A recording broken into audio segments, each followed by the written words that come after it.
All right, so I'm out here creek fishing. We've been getting them to chase some smaller yellow stuff. So I've decided to switch to bigger and yellow.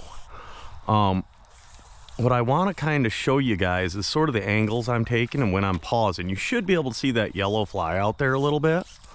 You know, a lot of this little river stuff is me, I'm going to turn back and see where I can cast and then shoot it nice and slow wherever I can find a spot. You know, that was the indent in the trees that I could get it into. So that's what I wanted to hit. You know, now that I'm running a bigger fly too, I'm going to be a little bit more picky about where I fish. You know, I can see that there's a tree on the backside of this undercut, which I'm going to hit. I want to start it, if I can get the distance, start it on the far side, tight line, and strip immediately over. When I get to the mid-river side of that tree is when I pause it. So I'm getting out of the danger zone as quick as I can, and then giving it the pause, you know, hoping something's chasing it and gonna go on it. When you get this much kind of structure in a spot too, I'm doing, you know, a lot of casts. Like if I'm waiting at this speed a lot too. But notice, like, one thing I really focus on is making sure that that line is fully extended. That way when I go to pull on that fly, it moves. Then you have total control. So not only do you have total control of your presentation, but you get a better chance at a hook set. So once that deep inside kind of pans out, I'm just going to switch over to the left. We're going to get a little more depth coming through this left because, well, the river turns. Start again tight up, work it over the wood that's up in the shallow, and then come out in the middle and give it your pause. You know, so many browns eat on the pause. Back cast was a little pinch, so I did a pretty sloppy roll cast there. But I'm always really fishing this, you know, think of it 3D. You're not just ripping stuff over wood piles. You're really trying to feed fish along wood piles or along rocks. Being that it is a little river, I'm doing a lot less perpendicular casting than I prefer to do on the bigger river. But you got to be out in front of yourself. When it's light out, river's not totally blown out, it's a little tricky game. But see, I'll just turn and look, see where my back cast is, one back cast, shoot a little line on the back cast, and then shoot it again on the forward cast. So there I'm sitting here with 10 feet of line, short shot of line out back, flop it down in front. Oh, I'm kind of pinched back there. That was a pretty sloppy cast, but oh, sometimes it matters, sometimes it doesn't. Just checking my back cast, throwing it in there. See, I hooked big, but that's because I did a kind of a sidearm. And I don't mind that on the little river. The bigger the river you're in, the more detrimental that kind of cast is, because you just get too much of a belly to hook fish. But when you're in a little river fishing a tight quadrant, like, you know, you're way more direct. Like this is a 24-foot sink tip, and I mean, it's barely getting out. You know, if I'm fishing a big river, it's always 40 feet out. One thing to notice there too is, like, when you're roll casting to your right for a right-handed angler, you always roll cast over your left shoulder, and that'll pitch that fly away from your rod, and you won't have any issues of it hitting your rod. When you're going to the left, you go over your right shoulder, but going to your right, you want to go over your left shoulder. This is pretty much trash water in here for what I'm looking for. You know, if I had a 1-inch little white or yellow streamer on, I'd be burning it through here, but I don't. So I have very little faith. I'm just pitching it out there because we're here, and I'm instructing my guide, Christian Aguilera, to push row down, because I don't really need to do that. You know, it looks like there's an itty-bitty cut back up in there. Not really concerned about it. I might whip one in there, drive by, you know. A very sloppy drive-by cast. Oh, there he came too. God, he came late. There was one sitting in there. Did you see that one come over that? I didn't see it, no. That was a teener. Dark as night, came right out of there. Okay, so I'm an idiot. But, well, that's how you learn stuff. Yep, that was one of the better, you know, but that's what we were moving earlier on the bigger fly too that wasn't grabbing. Well, it was a nice, I mean, there was a little cut there. I'd have made a better cast, maybe. But maybe not. That's what the bigger fish were doing. We started with the bigger fly, and we were moving bigger fish. They just weren't eating. So we put a little fly on and caught some fish.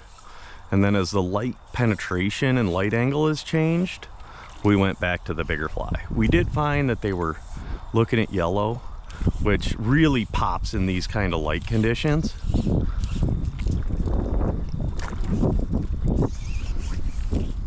Little backhand, get it in wherever you can. Pick at the wood a little. But I'm not super concerned about this type of water.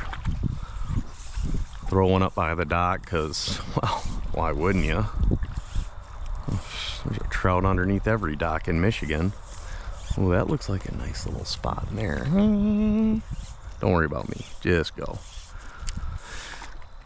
Then as you come into this next, you can obviously see that there's a run picking up off this right bank.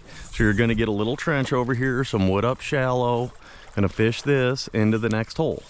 You know, it's just kind of about crossing over where the crossovers are. Okay, slow us down now.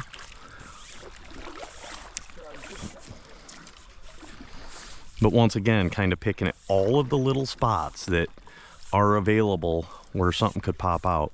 You know, there's a really nice spot in there. Of course, I went a touch too far and it was booby trapped by dragging weeds, so that one's safe.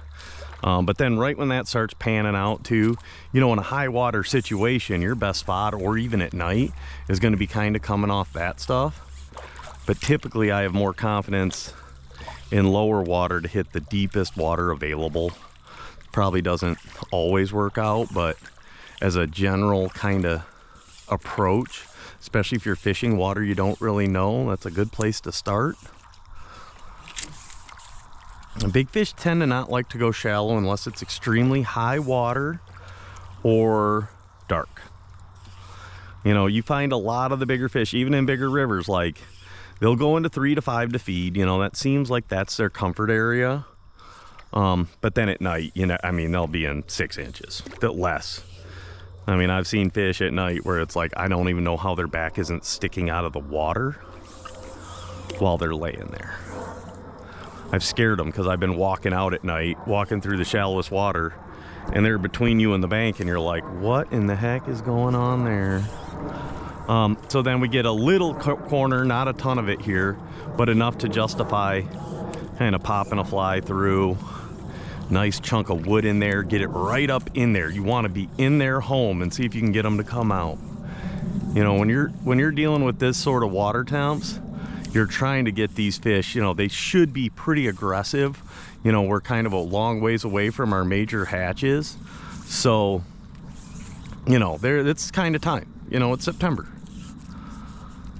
It's September. So they start getting that little pre-spawn urge. We're not really there 100% yet, but they do get more aggressive. And you'll get a lot of those territorial looks this time of year when you're in this, this pre-spawn. Like, you get a lot of fish that will chase just to chase stuff out of the way, but you know, it's still fun. You're seeing them, so it's worth doing. You know, you can't enjoy seeing them, don't start streamer fishing, because you're gonna see a lot more than you'll catch. And I really think that's true in the pre-spawn time frame. You know, there's a lot of zipping around, chasing things out.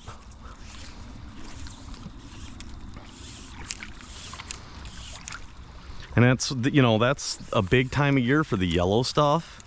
You know, brown and yellow, olive and yellow, straight yellow. Like, those browns get territorial to where it's like, you know, kind of the browns eat browns thing, where they're going to spawn in a certain sector, and, you know, the dominant males want to be there. And I've definitely seen a difference that the males eat the yellow way better than the females. I mean, from years of fishing, I've seen males come out and kill the yellow stuff. Females, it seems like I get maybe more on white, but maybe that's just in my head too. But it does definitely seem that the males get really aggressive on the yellowish stuff. Another little slot. There's not much here. We're kind of in a little gap of this float where there's a lot of shallow stuff. And then we're going to slide into some couple of good holes, and we might start scooting down a little. I don't know. We got whatever. Doesn't matter. But just kind of picking at all of it. You'll notice, like, you know, the speed's a little off now. That's why the rod's getting more into it. But I'm not really that worried about this sector. And when you got 15 feet of line out, you can get a lot done with a rod set too. You know, this is not like you're trying to get a rod set with 50 foot of line out, because that'll never work. But 15, 20, 25, you can get away with it. That's where like a lot of the Midwestern anglers have struggled on the bigger rivers, is really getting that in. One of the best things you can do for that is fish lakes, because those fish have a real tendency to swim towards you in a lake. So if you're not doing big strips and feeling the stretch leave the line before you go to the rod, you just won't catch anything. So it'll teach you, it'll learn you. But see, I'm just making sure I'm crossing that seam every time. And then I like to give it that pause right in that seam. You know, a lot of times that's where those fish, you know, they want to eat it there. They might not necessarily want to come out through it. So you just start feeding them right in that seam. I think people kind of, you know, they think if they're a foot short of the bank, what's the big deal? It's close. But so many of those fish are on those back sides that you really, really need to focus on it. And especially in a big river, because then the head of your fly will start turning downstream. And you can actually keep the fly on that inside of the seam for drawn out periods of time. So all the fish that are sitting in there, especially in higher water situations, there's just those fish just want to stay in there. And the longer you can keep it in there, the better your chances. Stupid tag on the sandals. But one thing that a lot of people do streamer fishing too is they really rush trying to get 8 million casts out there. You know, I've done that. I'm not so sure I don't catch more fish going a little slower and making better casts.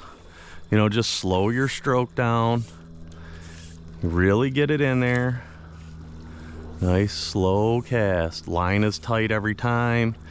And then I pick up some floating weeds, but stripped them right off, right up in that wood pile. And then you can really feed it, you know. You're gonna catch more fish with that tight line. So many people miss fish. See, failure. Then we get a nice deeper trench kind of coming in here, sunken wood on the top end of the hole. Ooh, that might have been a little look-see. Deepest spot here, it flattens out. And I'll kind of, you know, as Christian is keeping the boat to the inside, it at least allows me to cut across the seam and fish that. And thoughts that maybe something's out there waiting to murder something in a foot of water. You will see in September too, like, we're a little ahead of schedule for it, but like there are days as you get closer and closer to the spawn where those fish are just out and out in available areas. Sometimes it's guarding where they're going to be spawning. Sometimes they're moving to an area. You know, like there's a lot of movement that goes on in the fall. Fish that have lived in deep water are going to slide up into shallow riffle water where they're going to spawn. You know, so like you get to a certain point where everything is adjacent to or near the spawning gravel. There won't be any spawning beds, but they're going to be in the vicinity. So there's really times that, you know, there's no bad cast. And as long as you're around gravel, you got a shot. Just take a look on the back cast, get it up in that dead water, try to leave it in there and try to jump one. No, oh, there we go. Little peanut, but just feeding it in the run, and Mr. Brook Trout decided to commit suicide. That's okay. Front hook. So he ate it. Just shake him off. Don't even touch him. It's easier on him. But that was a fish in a pit. I didn't see anything. You know, just had a tight enough line to feel a little zip and give it to him. That's kind of an advantage of using some lighter wire hooks too. You'll grab them a little quicker. You know, you just basically just need to come tight on them and it'll slide into their heads. It's a great looking deep hole with some wood. You know, the biggest issue with our wood piles here is that fish has to be out to be caught. If he is back in there, he is back in there. And, you know, they have to come out. A fish that lives in there can never see a fly if it doesn't want to. Keep that in mind. So don't get jaded when you go through that spot like that a million times and don't see one, because someday he will be out. And if you happen to be there that day, you'll catch him. What does push him out is, you know, obviously spawning and high water. Sometimes it gets a little too turbulent in some of those spots and they'll end up, you know, on an inside like this, or at night. Nope, that's what they'll do.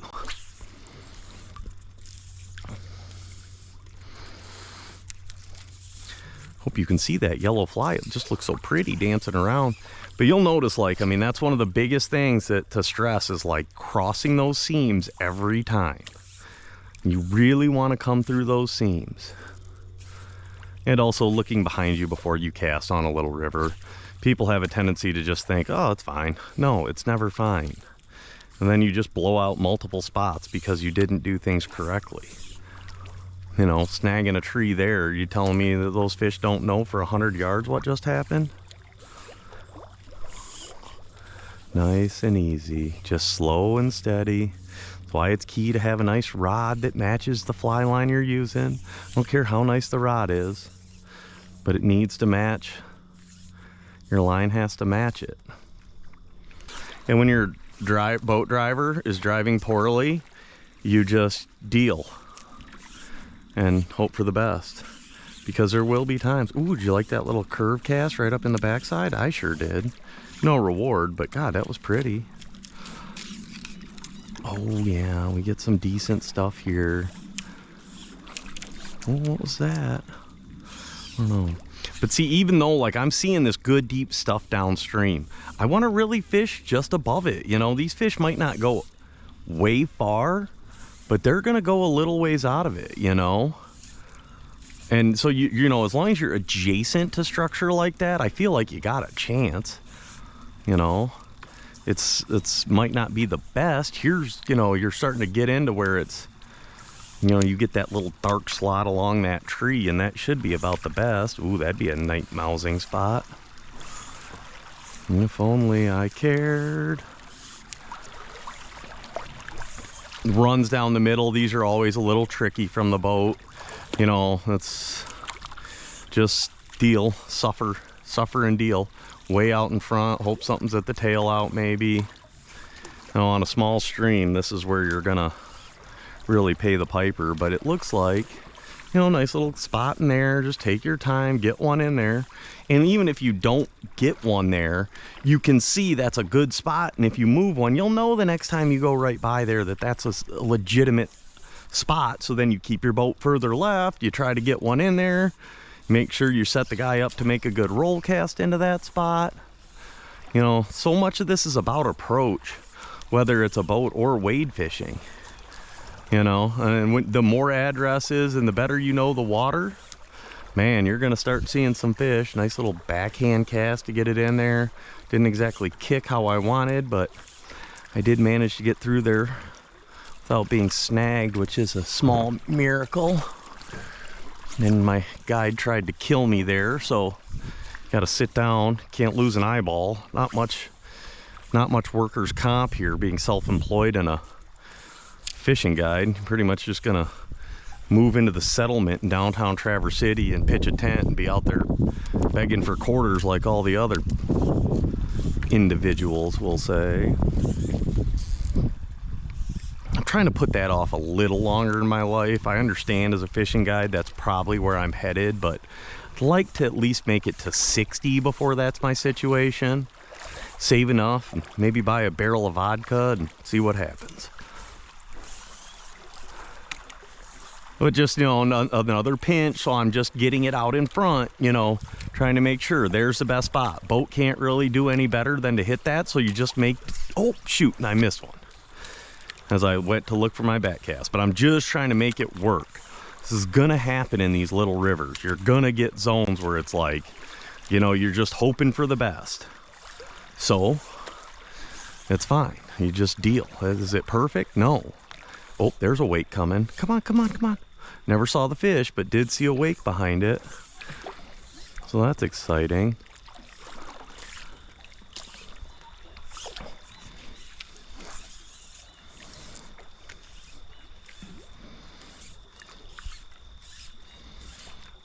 So as I get to this little deeper hole here, a lot of times you don't catch them out of the deepest spot, but you catch them in the shoulders, whether it's top or bottom. So I'm gonna fish all this. Yeah, and then this right gets good down here, Christian.